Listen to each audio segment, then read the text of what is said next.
এক ছিল এক গ্রাম। গ্রামের নাম চণ্ডীপুর গ্রাম। গ্রামে মানুষ সুন্দরভাবে বসবাস করে যাচ্ছে। হঠাৎ একদিন সেই গ্রামে এলো এক ডাইনি।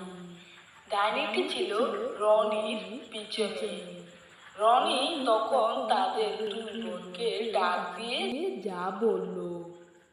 আপু আপু, আমার পেছনে দেখো।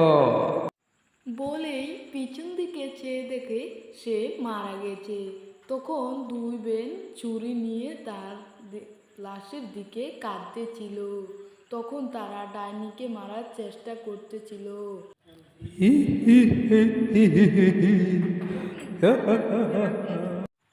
তখন আমরা দু বোন মুনতা আর রজিয়া ভয় পেয়ে গিয়েছিলাম।